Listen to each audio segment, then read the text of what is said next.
you, Center for Spiritual Living Denver, for your continued support. Thank you, Center for Spiritual Living Midtown Atlanta, for your monthly contribution. Thank you, Center for Spiritual Living North Jersey, for your monthly contribution. And Suze Ajit, thank you for your very generous donation.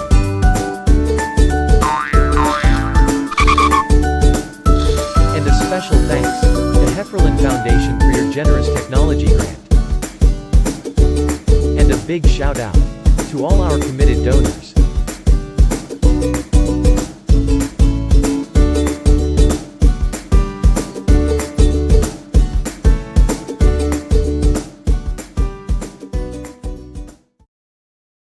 New Thought Media Network is on the rise. We're looking to grow with you. Do you have technical media experience? Or perhaps a desire to learn? Are you willing to volunteer your precious time and attention?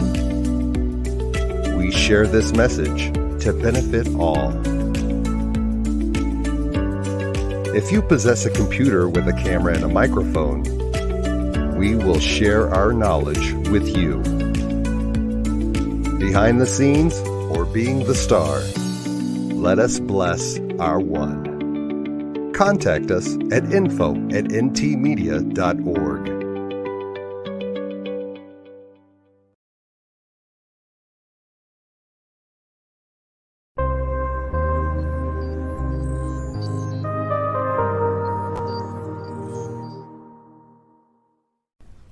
New Thought Media Network.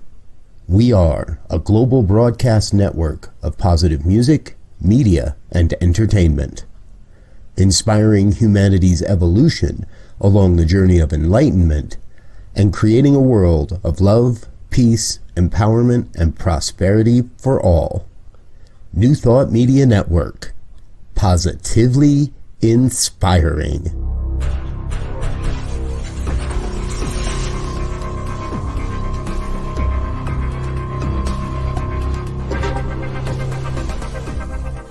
Live from a secure concrete bunker somewhere in Ohio, New Thought Media Network presents Pastor Michael Mangus with Friday's Fireside Chat, spiritual conversation for today.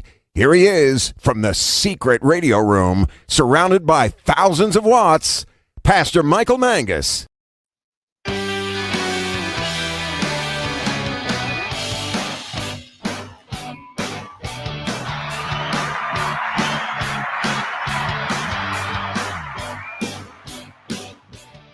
And as the applause fades in the background, hello there, good evening. Across the United States and also around the world, it is time once again for another fun-filled, thrill-packed, and guaranteed always exciting edition of the Fireside Chat here on the New Thought Media Network. I am Pastor Michael Mangus, and I am broadcasting this evening from the brand new super secret radio room, surrounded by thousands, and I mean thousands of watts, in the brand new secure concrete bunker somewhere here in Akron, Ohio. Now, Robert Brzezinski, our wonderful chief inspirational officer, he keeps telling me that he knows where it is, the super secret concrete bunker, but he has no clue. Only Diego knows. Oh, well, it's good to see everyone tonight. Hi there. Hi, Wayne. Wayne's checking in there. We do have a wonderful show for you tonight, so please feel free to interact with us by posting your comments below on Facebook. Also, all you shy people out there, please feel free to contact me by email. That's pastormichaelmangus@gmail.com, pastormichaelmangus@gmail.com. So the purpose of our fireside chat here is to talk about contemporary issues from a new thought / spiritual perspective. And as I keep saying, I want us to all have a new thought about all that is going on around us, and also our part in creating a world that does work for everyone. And again, you do not have to agree with me. We'll play a disclaimer a little bit later on that says the views and opinions expressed are those of my own, not of anyone else. So, but Anyhow, we just appreciate everyone being here tonight. Our special guest this evening, this is the first time I've ever had a Grammy Award winner on my show. Wow. All the way from Clinton Township, Michigan, outside of Detroit. We welcome to our program this evening Grammy Award-winning producer and composer, plus a religious science minister, that's Reverend Doug LeBow, who's launching a brand new ministry this Sunday called the Motor City Spiritual Center. And just for you, because we like you, we're going to play one of his New Thought songs. Reverend Doug LeBow will be here in just a few moments. In the news this evening, we lead off with the two trials that are going on. The defense attorney at Ahmaud Arbery's murder trial got into deep doo-doo this week for something that he said. I'll go ahead and read the article. It says, a defense attorney in the trial over the killing of Black jogger Ahmaud Arbery offered my apologies, in quotes, my apologies to anyone who might have been inadvertently offended after he objected a day earlier to civil rights leader Reverend L.Sc.P attending the proceedings to support the victim's family.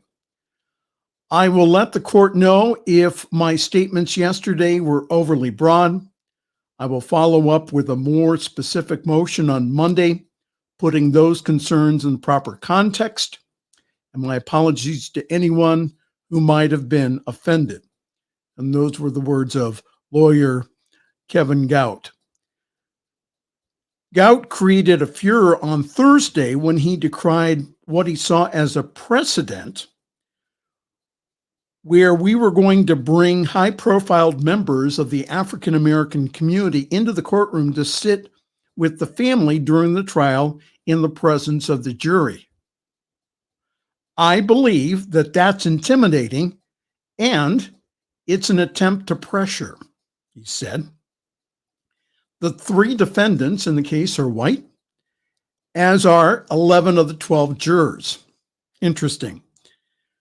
The judge told the defense attorney that he did not object to Sharpton taking the place of an Arbery family member as long as there were no disruptions.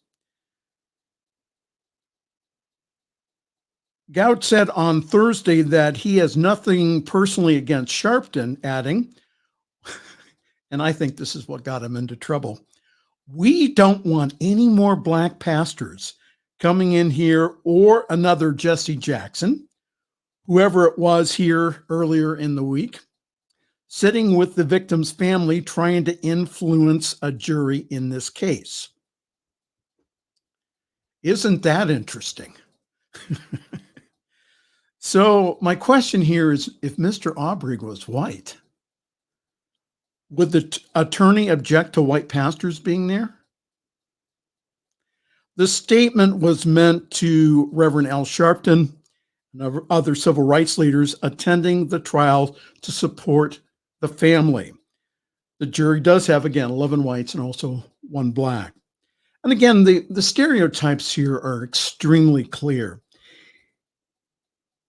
If the man is African American, the stereotype is that he is dangerous, which is not true at all. Racism has no place in our judicial or our law enforcement. No place at all. If we really believe in a global vision of a world that does work for everyone, then everyone must speak up for civil rights and justice for all people. And if you want to find out more how to do that, join us on Sunday evening here at the New Thought Media Network during Reverend Dr. Charlotte's show, the Sunday evening masterclass. We are going to have the president of the Washington, D.C. NAACP, Akosua Ali, who will speak on sacred activism. How cool is that? That's this Sunday at 8 p.m. Eastern here on the New Thought Media Network. Sacred activism. In the other trial here, testimony has concluded in Kyle Rittenhouse's trial. And this is from CNN. After more than 30 witnesses testifying in the Kyle Rittenhouse homicide trial, the case that has grabbed the nation's attention is moving into its final stages. Testimony, which spanned more than a week, is wrapping up on Thursday, and closing arguments are slated to begin on Monday.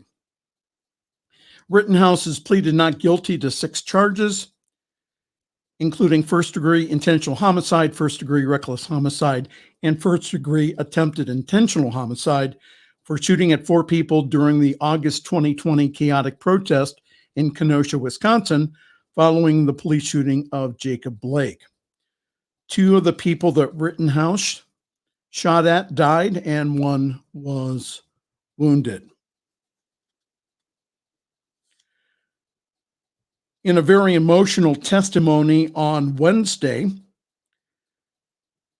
Rittenhouse said that he knew that Rosenbaum was unarmed when he ran towards him, saying that he pointed the gun at Rosenbaum to deter him. Rittenhouse, now 18, now he was 17 last year when this happened, noted that he was aware of pointing a rifle at someone is dangerous. No kidding. The testimony was crucial to both prosecution and defense arguments about his actions on that night. The prosecution is trying to show that Rittenhouse's actions were reckless and criminal, while the defense said that he acted in self-defense. Something to think about here that I saw on Facebook this week, and I just put that out there for us to think about. And this is from writer Santiago Mayer, who wrote this. He says, "Let's be clear. If a black 17-year-old had crossed state lines to arm himself with an illegally acquired assault rifle, attend a MAGA rally, picked a fight, and then shot 3 people, killing 2 of them, the trial would simply be a formality. He'd be in prison for life."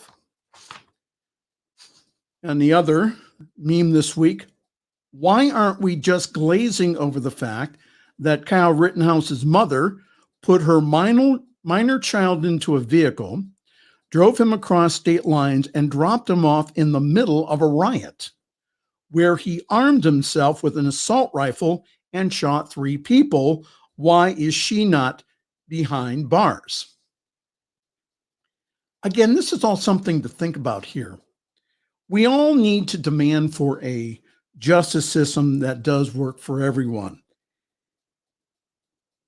Well, hi there. Good evening. You are watching the Friday evening Fireside Chat here on the New Thought Media Network. Pastor Michael Mangus with you. And in a few moments, he's waiting in the background, working on his sermon for Sunday.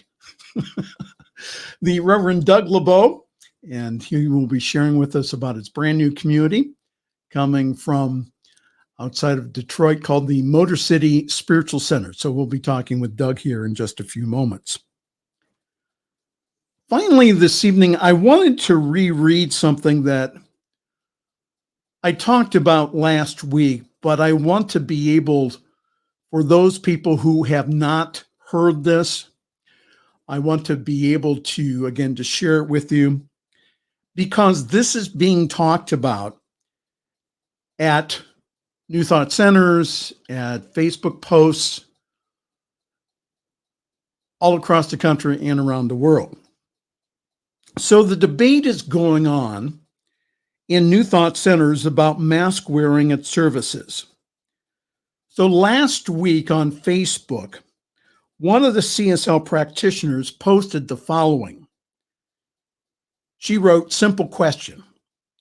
Why do CSL churches require its members to wear masks when attending services rather than make it an option of having a mask-wearing area and an area where masks are not required?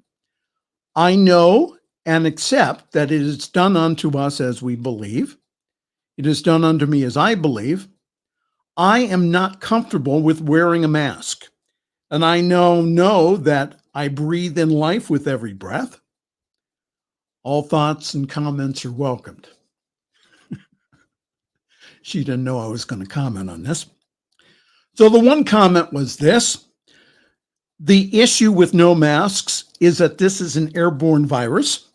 So if you attend with no mask and unknowingly had COVID, then you sit there spreading the virus because you are uncomfortable with wearing a mask. Is it that difficult to think about the whole and our interconnectedness in community and just not yourself? I don't make this stuff up. This was on Facebook last week.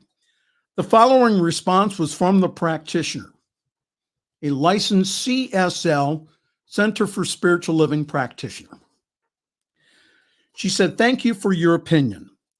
Science says that the virus is so small that a cloth mask doesn't stop it." Okay, let's stop right there. The science, yes, said that, but again, your mask helps the spread or confines the spread of your cough or your spittle just to around you, and it does not go airborne or doesn't go as far as if you were not masked. So that's the science. Science says that some diseases are incurable, yet I know that treatment works. Okay, I agree with that. I have witnessed truth, health, life reveal itself through affirmative prayer, and I have also. I believe that when we get to the root cause, the thought that has manifested itself through race consciousness as COVID-19 and is replaced with the truth, capital T, that this dis-ease will dissolve back into the ununiform substance from which it came. I truly believe that each of us are right where we are at by right of consciousness.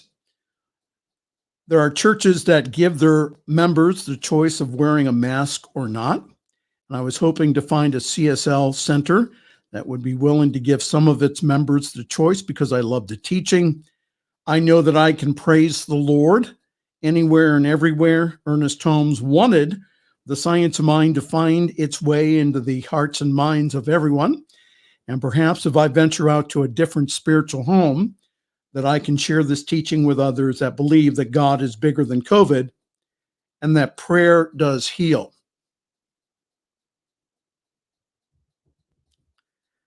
The response was this: sounds like you figured it out for yourself. Many people are doing the same. We all have opinions, including you. Your information about masks, what science says, is actually an opinion that supports your belief. Please don't feel that you need to defend it. It is true for you because it is what you believe. Yes, affirmative treatment works. Yes, the COVID virus is a real condition. Spiritual bypass is simply that. True God is bigger than COVID. This God lives in each and every one of us. It is not a savior. I'm not praying to a God outside of me. Each center is figuring it all out, their responsibilities for the whole and not for individuals. Perhaps you could attend a center that offers no masks as an option. Sounds like that would work for you. We all get to choose while not making each other bad or wrong in our choices. This goes on. Thank you for your comments, she writes. This is the practitioner who started this all off. I have found that a church that offers the choice to its members, I listened to their minister admit to his congregation that he was conflicted because their faith taught the power of prayer and that God was greater than anything of man, greater than COVID. He felt that the mask mandate was not congruent to what he preached and taught. He understood the fear has no place to hide or be tolerated in God's house and made the courageous decision to allow the choice to be with each of his members. And he said it was the only way that he could face his congregation. And there were a few folks afraid that they would lose members, but their congregation has grown. So that was one center.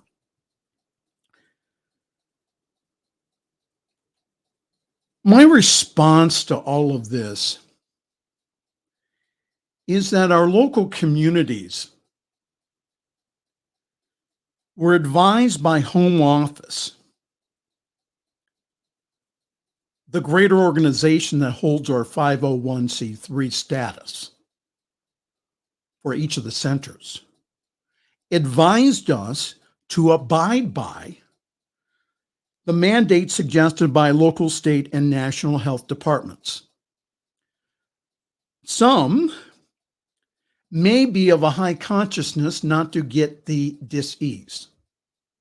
However, there has been churches that have had outbreaks of COVID with members and ministers dying.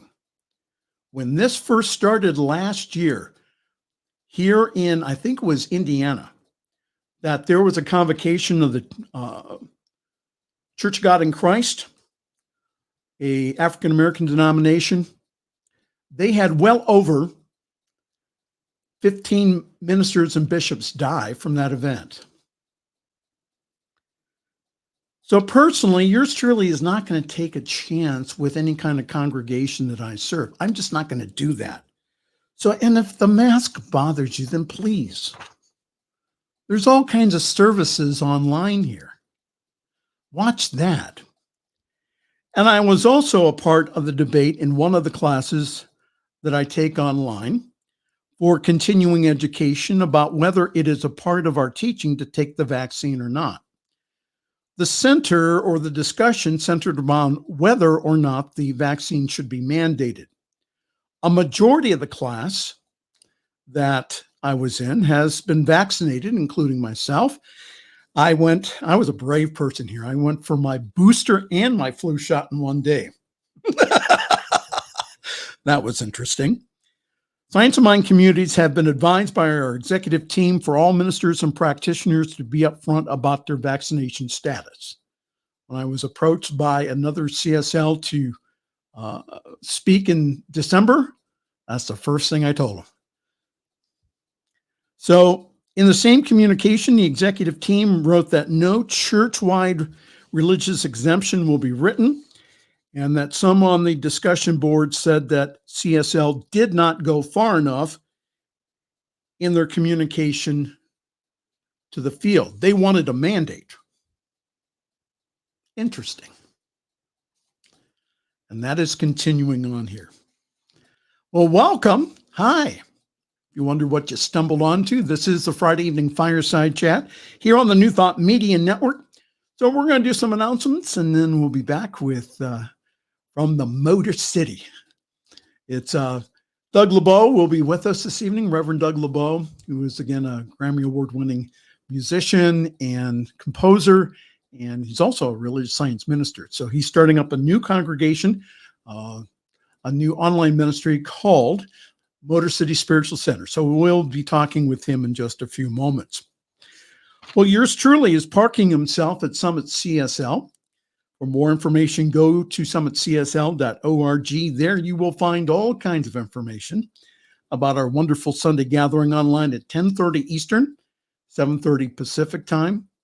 Yes, people get up that early in the morning to attend our church service from California. So grab your cup of coffee or tea or your espresso. Please join us. We do have one of the best services that I've ever seen in New Thought. And this Sunday, we will start or continue our November topic of gratitude. And our speaker this Sunday will be our own music director, John Miller. So please go to summitcsl.org for more information on how to join the Zoom call. We would love to see you there. And our service is also simulcast on the Summit Spiritual Center of Akron Facebook page. And our Facebook page also has past broadcasts of the Fireside Chat and yours truly when he's doing prayer here on the New Thought Media Network. So I'm currently open for individual practitioner sessions, also Sunday speaking and ceremony. So email me, please, at pastormichaelmangus@gmail.com, pastormichaelmangus@gmail.com, and we'll give you more information about that. Again, if I was to go through the whole schedule here on the New Thought Media Network, it would take all night. I'm not going to. So just go to ntmedia.org. We're adding programs weekly here. In a few weeks, we'll also have something right before me at 5 o'clock Mountain Time. It's called And Now the Good News. So that's our programming here in the next few weeks, it will be premiering that. A programming note again, as I said before, the Sunday evening's masterclass with Dr. Charlette will feature this week the president of the NAACP, Akusawa Ali, who will be speaking on sacred activism. That's going to be a great show. This coming Sunday evening at 8 p.m. Eastern on the New Thought Media Network. And we ask lovingly for your support here. You really do get a blessing when you help us here. It not only blesses you because you give, but it blesses other people around the world. We get emails from Peru, we get emails from the UK, all over the place because of this wonderful technology. And you can help us do that. ntmedia.org/donate. You have a very generous one-time donation. Or what you can do is that you can go ahead and do what myself and my wife does, and that's give on a monthly basis automatically. So either way, ntmedia.org/donate. All right, Diego says I've talked enough. We're going to go to a break and then have Doug LeBow on afterwards. You're watching the Friday evening Fireside Chat here on the New Thought Media Network.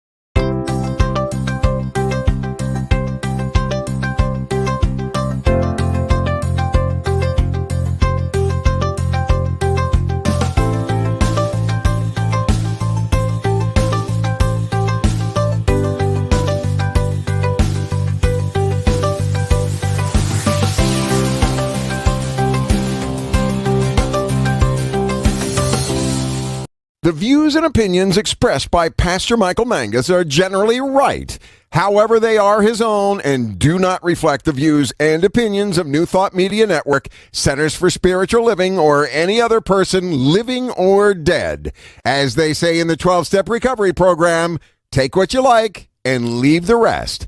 Here again is Pastor Michael. It is a real honor to have on our show this evening Reverend Doug LeBow. Doug LeBow is an Emmy award-winning producer, director, and editor of music and video. I was going to tell you. Oh, you were? I was going to tell you. Oh, well, let me do it. Okay, I have it right here. You're interrupting me. No. Okay, as well as a composer, arranger, music supervisor, and music preparer and engraver. Does that mean that you engrave music? You know, it used to be that it was engraved on metal plates and then printed, but nowadays it's all done with computers. All like done with everything computers. else. Okay.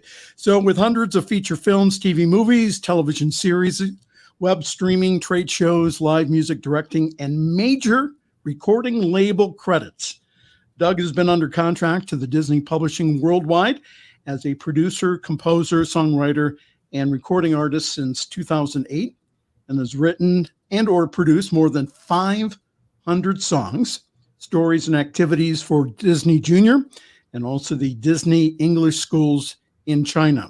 That's right. And previously, Doug completed a 4-year, 635-episode stint as a music director on General Hospital. Who is this guy? I want to meet him. Oh, you do? I do too. He's a nice guy. Doug, in his spare time then, he's also a Centers for Spiritual Living minister who has been the senior minister of a couple of centers, mostly in California. This weekend, Doug is kicking off his newest project, his newest church plant, as they say in the evangelical world, called the Motor City Spiritual Center, with a host of musical guests. So here he is, the Reverend Doug LeBow. Hello, sir. You got almost none of that right, but okay. What do you mean? It's right off your web. Hold it. Stop. It's right off your website. It was the part that you improvised because I've only been the senior minister of one center. I Oh, was the music minister at the Global Truth Center for a long time, but then I've only been senior minister of one center. For 5 years, I was the senior minister at the High Desert Center for Spiritual Living in Apple Valley, California, until this May. But well, see, and that's I always give my you get excited, Mike, and I like that. I love your excitement.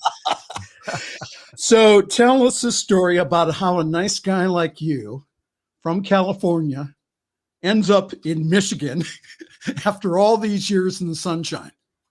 You know, it's really funny because I'm actually from Massachusetts originally. I was born in New England and I lived in New England till I graduated from high school. And then my parents moved to California, to Los Angeles, and I joined them. And I've lived in LA ever since. And, you know, I've been in the entertainment industry my entire adult life, musician, did some acting, but mostly musician, producer, arranger, composer, and of course also started studying New Thought in Southern California. But my wife is from the Midwest here. She's actually not from the Detroit area. She's from just across the river from Detroit in the Windsor, Ontario area. And she still has a lot of family, her mother, her father, 2 sisters, a brother, all of their children, grandchildren. And both of my parents have passed in California. And my mother's was passed after my dad, and she's been gone 12 years almost. And my sister and brother-in-law are moving, who we're very close to, are moving out of California as well to the Washington, D.C. area. So, you know, it's a really funny story, but I had a dream. And in the dream, I was trying to decide whether I was going to open a center in Canada for near my wife's family, or whether I was going to perhaps reopen the Santa Clarita Center, which was near my home in Santa Clarita, which had closed. And in this dream, I was asking my wife about it, and I got really excited by the dream. And I happened to call former executive director Sonia Byrne about this dream I had. And she said, I really like the idea of you opening a center in Canada, but have you ever looked at Michigan? And I said, why? And then at that point, she mentioned to me that we're going to have a retreat center in Michigan, and that there was a need for more communities in Michigan. And when I started looking at the home prices in Michigan compared to the home prices in California, and also the fact that since COVID, Disney doesn't really care where I am. And in fact, my wife, who's also a CSL minister, but is a marriage and family therapist, her entire industry has gone to telehealth pretty much, and it doesn't matter where she lives either. So we thought maybe this would be a good opportunity for us to spend time with my wife's family, which we hadn't done really in the 30 plus years we've been married. And so we prayed on it for about a minute, made the decision, put it into motion, and here we are just exactly 1 year later, living in Michigan. How wonderful. Now, are you able to cross the Canadian border? Yeah, we can. You have to get a COVID test. You have to be vaccinated, first of all, and you have to get a COVID test every time you go across. Like my wife's parents are moving into a retirement home, and so my wife's been going back and forth to help them with their packing and stuff. And I'm actually going back. My wife's going tomorrow for the weekend, and I'm going back across the border on Tuesday to help my brother-in-law with a bunch of stuff. But yeah, you can go back and forth, but you have to have a test. And it's a little bit tricky because the test can't be older than 72 hours. Okay. And the test takes almost 72 hours to get the results. So you got to go and get the test. You got a time when you're planning to go across the border and get the test, and then wait for the results and then go across the border. But you can. Well, at least you guys, they shut the borders down for a while, so I'm glad you guys are. They opened up after we moved here. Yeah, we were. It's really a blessing. It's and the timing of it couldn't have been more perfect, because a year ago when we decided to do this, we did not know that my in-laws were going to be moving into a retirement home, and that they were going to need to for their health and for their well-being, and that it was going to be really important for us to be a part of the service of helping them do that. So it's really a blessing. No kidding. Well, if you're wondering who we're talking to this evening, it's Reverend Doug LeBow from around the Detroit area. This is the Friday evening fireside chat here on the New Thought Media Network with Pastor Michael Mangus. All right, so tell us a little bit about your religious science history and why in the HE double toothpicks would you ever go into ministry? Here you are, successful in the music industry, successful doing everything else, and you decide upon going into ministry. I did not. I did Oh, you not. did? It decided on me. You know, my wife and I were getting some counseling before we got married, and we had a marriage and family therapist who was, unknown to us, a religious science practitioner. And she said to us, I really think you guys would like the Sunday service at Agape in Los Angeles. And it's a famous story I've told many times, but my wife went first.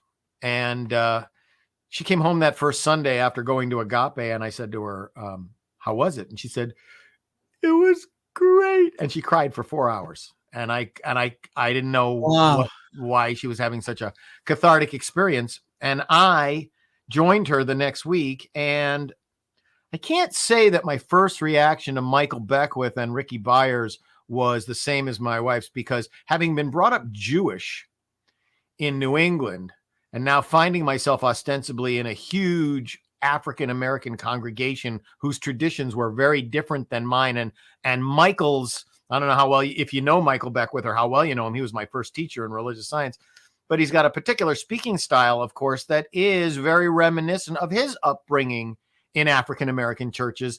And it took me a couple of weeks or a month before my white knuckle cringe at just being in such a different environment relaxed. And I was able to really let in what Michael was saying and realize that in some very fundamental ways, I had always thought what he was teaching was true, even though I came from a background where people were telling me, it's almost like the 4 agreements. Don Miguel Ruiz says, by the time we're 2 years old, we've made all these agreements with the world about who we are and what our place in it is and whether we're good and all that. Well, I always had a sneaking suspicion that not all the stuff that I was told by my family and peers was the truth about me. And when I started listening to Michael Beckwith, it was like a key in a lock turning and opening a door. And so I signed, at that time, he had one of the very few, I don't know if anybody else has ever done this. He had Science of Mind classes on Tuesday and Thursday mornings at 8 o'clock, 8 to 11. And in the morning? 8 o'clock in the morning, Tuesdays and Thursdays. You could go through, in those days, before the current curriculum, you could go through all of Science of Mind 1 and Science of Mind 2 in 1 year, because it was twice a week in the mornings. It was pretty intense. And as I spent time in their center, I kept moving closer and closer to Ricky's band and the choir. And having just graduated from music school and being a very adept music writer and transcriber and scorer and engraver, I noticed that they were all kind of playing off of Ricky's lyric sheets with chord symbols written over them, which is a very rudimentary way to communicate music, especially since I knew most of the people in the band were very good music readers. They were famous musicians from the industry that I knew of. And so I went to Michael and I said, I think I could help out with the music here. You guys don't use sheet music and I can make sheet music. And he said, show me what you're talking about. So I went home and I made sheet music, handwritten sheet music of 2 of Ricky's most famous songs, I Release and Use Me. And I brought them in the next Tuesday morning and I showed them to him and he stopped class. He said, everybody just wait right here for a minute. And he dragged me through the building screaming, Ricky, and took me to her office. And he said, look at all the sheet music that Doug LeBow did. And she said, you're my new music assistant. And so I became Ricky's music assistant at Agape and did a lot of the original transcriptions of all of the, she still has a 3-ring binder of all my original charts. She calls the Bible. Now, did you get some of those signed? No, I never. Or okay. No, when you're in the moment with people who are your colleagues and friends, you don't do that stuff. So okay. All right. So from there, that? Agape from there, I didn't hear your question. What was your question? No, I was saying, how cool is that? It is cool. It was cool. Agape then moved farther away from us, south, and we checked out a center in Beverly Hills, Reverend Dr. David Walker, where I met a young practitioner who later became a minister named James Mellon. Oh, And man. James is a very brilliant speaker, and he was trying out. He rented a theater in North Hollywood called the American Renegade Theater, which later became the Global Truth, the NoHo Arts Center for New Thought, which became the Global Truth Center. And he wanted to, Dr. David Walker, may he rest in peace, would never let any of his staff ministers ever speak on a Sunday morning. So James wanted to have an opportunity to do the first 4 Sundays, quote unquote, of January, which we all do at the beginning. In some way, we all take the introduction to the Science of Mind textbook and break it up into 4 lessons during the first 4 weeks. So James rented a theater and did 4 Monday evenings. And after the first, and he asked me to do music, and his husband, Kevin, and I, and a couple other people did music. And after that first Monday night, he was so brilliant. I called my wife and said, next week, you got to get a babysitter and come down and hear James, because we got to start a church together. And I said to him, we got to start a church. And he wasn't quite ready yet. But about a year later, 8 months later, he called me up and said, okay, I'm ready now. Let's start a church, and I'll be the founding pastor and you'll be the founding music director. And he took all of his people who joined the church, all of us together through the entire Science of Mind curriculum together from the beginning to the end, through practitioner training and through ministerial school.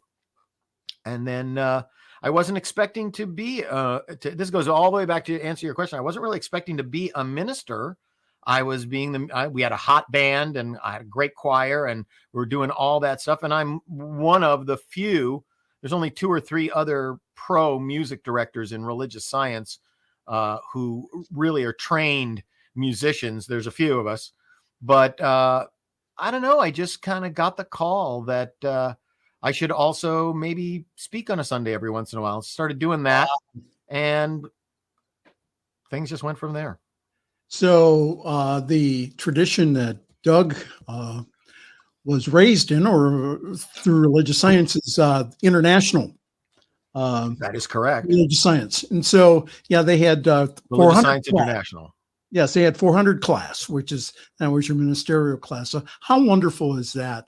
And I mean, you were mentioning some real giants of religious science, including Dr. Walker, of which, again, you don't hear that name much anymore, but Not anymore.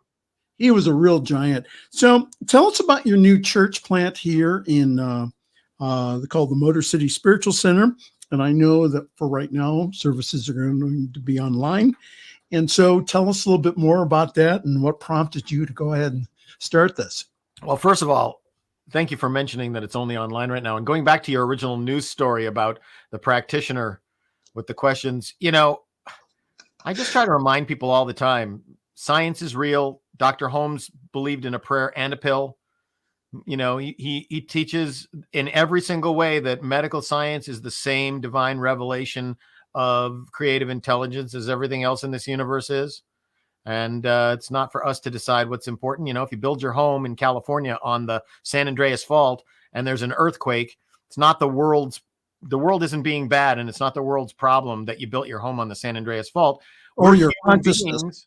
Pardon me? Or your consciousness. That's right. We're human beings, part of the human divine continuum, and it's all good. And when we say, if we talk about the principle that Dr. Holmes teaches, the principle of being, that God is all there is, and that we live in a universe where what we think and believe contributes to our experience, there's nothing good or bad in there about COVID. I had a great drummer in my band at the Global Truth Center, a guy named Ray Frisbee, great musician, who when he would get a cold, he used to say, "I'm hosting a party for biological microorganisms." How non-judgmental is that? Wow. Now you can say party's over, I'm doing treatment, get out. But the truth of the matter is we don't deny the efficacy of viruses doing their job, whatever their job is. If we don't like the way they interact with us, that's a human decision. I don't even know if God notices, because it's all, if spirit, the universe, God has any conscious intention for us at all, I think it could only be what it has for itself, which is growth, expansion, and evolution, and good. And from the bigger picture, it's all good. That's not just a new age phrase. And I say new age with quotes around it because we're not new age. We're new thought. Right. We don't place the transformative power of ourself and our experience outside of ourself. The transformative power is within ourselves. It is ourselves. We individualize that power, but it's all good. And, or as Shakespeare would say, but only thinking makes it so. So only thinking makes it so. Well, the reason I read that is because that, again, that is one of everybody has the right to their opinion. Right. And so and we've had discussion. I'm in a class on Wednesday evenings, and we've had that discussion again, one minister saying, well, I don't know, if prayer works, then why are we doing that? Okay, go ahead. There's not a single religious science teacher that's ever been teaching any early lower level religious science class where somebody doesn't bring up Hitler and World War II and Holocaust and genocide, because how can that be good? How do bad things happen to good people? I mean, the truth of the matter is consciousness is consciousness. And, some nasty people really have a strong, faithful belief in what they think they know to be true, and they can manifest in the same way that anybody can. And a lot of magnetic people are not inherently nice or good, or in terms of the law, but everything, that's all society. Dr. Holmes and all of our teaching is always talking about spiritual good, and the universe did not create civilization. We created civilization, and we created municipalities, and we created laws. And, so the only thing I'm going to say about the COVID pandemic and everything is I firmly, personally, this is me, Doug LeBow, I believe that it is our country's, our government's responsibility to protect us. That's why we have public health laws. I think that personally, that anybody that doesn't get vaccinated, they all got vaccinated. They have polio. They all took a polio vaccine to get into elementary school. They didn't go, hey, I don't know if this thing's going to work. I'm not going to take it. Of course, we were all 5 years old at the time, but this is way too PC. Yeah, we all have. Right. And we all have vaccination cards. I mean, I grew up and, my mom was a nurse, and I got my mom's a nurse too, was a nurse too. I got two kids, and, they had the little yellow California public school vaccination cards. It's like, and we got those notifications. Hey, don't forget, school's coming up in 2 weeks. If your son doesn't have, or daughter doesn't have this thing, so. Yeah. But to answer your question, go ahead. To answer your question, I know you want to play a song soon, but my new center, I was kind of thinking that maybe I was going to retire. We moved here in June, and Sharon and I have really kind of enjoyed having our weekends off. And, ministers are kind of like vampires. We live on a completely different schedule from anybody else because we're really, really busy, usually on Fridays, Saturdays, and Sundays. Yep. Everybody you want to go to a baseball game Saturday? Sorry, I'm working on my talk. I can always tell it's Saturday if I look on Facebook and Pat Campbell in Canada is writing her talk. She's always about writing her talk in Canada. And Sunday. That's funny. Sunday afternoon after putting on a service, nap time is what I want usually, right? So, absolutely. I thought maybe I was going to retire, but I'm very fortunate to have a lot of friends and people who, I don't want to call them followers, but people who do follow me on social media and stuff, really encouraging me to kind of get back in, where's your Sunday service? When can I see you? I've really missed you. I'm not getting a good, I don't have a place to go. So I'm being very pragmatic about it. I started the Motor City Spiritual Center. I was talking to my friend and sometimes mentor, Mark Anthony Lord. And he said, no, I think you should do it. I think you should do it. So I'm doing it. And I've been promoting it for the last month or two. As you can see, I'm in my beautiful Motor City Spiritual Center green screen studio. And I've got the technology. You should see his green screen. Yeah. He has more green screen than Hollywood. I do. I have I have an entire green screen room here. And, I've been a professional media producer for 35 years. I put on a good show, and I'm going to put on a good service. So, you have a song of mine you want to play? Well, I'm glad you mentioned it. Yes. So here he is, Reverend Doug LeBow, along with the Brady Bunch Choir. we'll identify them afterwards. 1, Go ahead. 2, 3. I remember who I am. I remember who you are and who we are. His pure spirit. I remember who I am. I remember who you are and who we are. His pure spirit.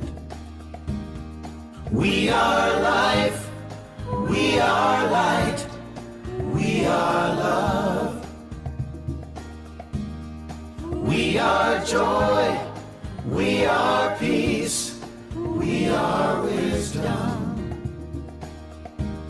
and beautiful harmony. We are pure spirit. I remember who I am. I remember who you are and who we are. Pure spirit, and who we are is pure spirit, and who we are is pure spirit. The music of Doug LeBow. Wasn't that wonderful? Now identify all the people in your. Well, that was produced for last year's, not this year's, but last year's Ministers Conference, the gathering, and of course we had to be virtual. And in that square, from the top on the left was Reverend Donna Michael in Nashville. And then next to Reverend Donna Michael was Reverend Dr. Melissa Felipe and her wife, Reverend Z. Egloff. Mm-hmm. Then down on the right side was Reverend Andy Anderson in Oregon. Below him is Marquita Pierre from Vegas. And then me on the bottom. And then Reverend Karen Mitchell, who was my assistant minister at the assistant minister and music minister at the High Desert Center for Spiritual Living in Apple Valley, California. So that was the music team from last year's Ministers Conference, virtual Ministers Conference. That was wonderful. Absolutely wonderful. So the question, in looking over your bio, how do you find time to do ministry? It's really funny because I have one job and it happens to have two divisions. That's all. My mission statement is to be an agent of change for good in every area of my life. To be an agent of change for good in every area of my life. And every day I get up, first of all, good time management. But secondly, I make lists. I just have one career and it happens to have two divisions.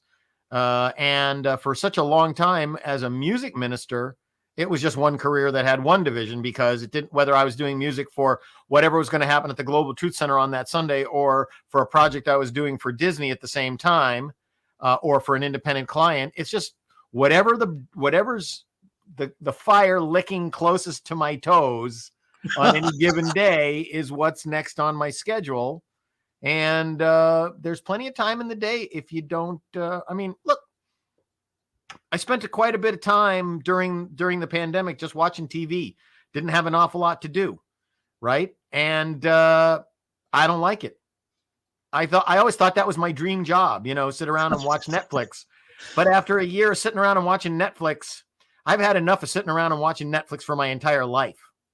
So, I have more fun making music, making videos, and teaching principle than anybody deserves to have. So tell me now, since you work for Disney, how do you write songs for kids? What's the process that you go through? It's funny that you ask, because I know you looked at my website and you saw some of the stuff I've written for Disney Junior. Most of the stuff that my partner Genevieve Goings and I have written for Disney have specific educational outlines or goals. And I used to be the kind of songwriter that sat down at the piano and just poured out my heart. And now I'm the kind of songwriter that looks at my schedule and goes, "Oh, Wednesday, I got to write a song from 11 to noon on mixing and matching colors, or what's the weather outside, or Minnie's doing this or Mickey's doing that." And I don't know. I honestly don't know. Stravinsky once was asked, did he ever run out of inspiration? And he said, "I'm at my desk every morning at 8 and the muse is never late." And that's the way I feel too. It's a craft that I'm good at, that I'm just able to, all the other quote unquote mechanical musical jobs, arranging to me is more of a mechanical musical job. Yeah, there's a lot of inspiration involved, but there's a lot of kind of format to arranging and orchestration from, the last 500 years of what music sounds like. The great thing about children's music is, and I like to call it family music, is it's not stylistically restricted. You can do one song that's a bluegrass song, another song that's a hip hop song, another song that's a classic rock song, another song that's just ukulele and voice. Whatever hits me, as a producer, I'll talk to them about the idea, and almost always, unless they have a specific idea going in, almost always they go, "Hey, that's a great idea. Let's try that." And then Genevieve and I are good at what we do, and we come up with something good for them, and they usually go for it. So Genevieve is your lyricist, is that correct? Genevieve Goings is my producing partner on the stuff I do at Disney, and she and I are both composer, songwriter, producers. We both do the same things, and we leapfrog over each other. We used to sit in the same room, and she would sit behind me on a stool, and as I was arranging or creating, and sometimes we'd be songwriting at the same time that we were creating a beat, at the same time that we were thinking about orchestration. And then when COVID hit, and she was actually pregnant with her son at the time, we started working using technology that allowed us to work remotely from each other. But the years that we spent in the same room working together really made it easy for us to then work remotely together, because we had all those hundreds of hours of working in the same room writing. So we're both lyricists, we're both composers, we're both melodicists, we're both producers, we're both vocalists. Oh, wonderful. Yeah. Well, we only have a few more minutes here, so tell us a little bit more about the Motor City Spiritual Center, and also how people can watch you on Sunday. So we're going to be on YouTube to start. I am going to see whether the technology is going to allow us to also be on Facebook Live, because I really think that the chat feature is a very important part of the way I like to do service, because I like people to be able to contribute their ideas and reactions. And if I feel like it matches what we're talking about, I very often will say, "Oh, look, such and such a person just said this or responded with that." So I know that works really, really well on YouTube. I used it all through the pandemic that way. And if the technology allows, we'll also be on Facebook Live, but we're going to mostly be on YouTube. There's the YouTube. We're hoping to get our custom YouTube URL this week, but that's the current YouTube. And I will be putting it on Facebook all this week. And the service is coming up on Sunday. And as you said, we're going to be virtual only right now, because I'm in Michigan and COVID is surging in Michigan. And I just do not feel right about encouraging people to get together on my behalf for the teaching in a public place together, when I don't feel like it's safe to do that for especially some older people. And I'm a young 64 years old, but I know a lot of people who are interested in what I'm teaching are older, and I don't really want to put them at risk. So we're going to be just virtual for now. And then next year, we'll see how that goes. Reverend Doug LeBow, thank you so very much. Thank you for being on the program this My evening. pleasure. Really, really appreciate you. Thanks And for also, so everyone, if you go on to YouTube, you can find his channel here. Motor City Spiritual Center on YouTube. Motor City Spiritual Center on YouTube. Doug LeBow, thank you so very much. Come back. Thanks We'd a love lot. to have you come back. Thank you so very much. Have a good All day. right, boy, an hour goes by quick here. Thank you so very much for being with us again. If you could, to go on our website, find out all the wonderful things that we're doing here, ntmedia.org. Go on the donate page too. That really, really helps us. Again, we have a lot of things that we're doing this coming year, including going to conferences and other places where we will broadcast live from them. So again, thank you so very much on behalf of Doug LeBow and also my producer, Diego. This is Pastor Michael Mangus. Have a great week.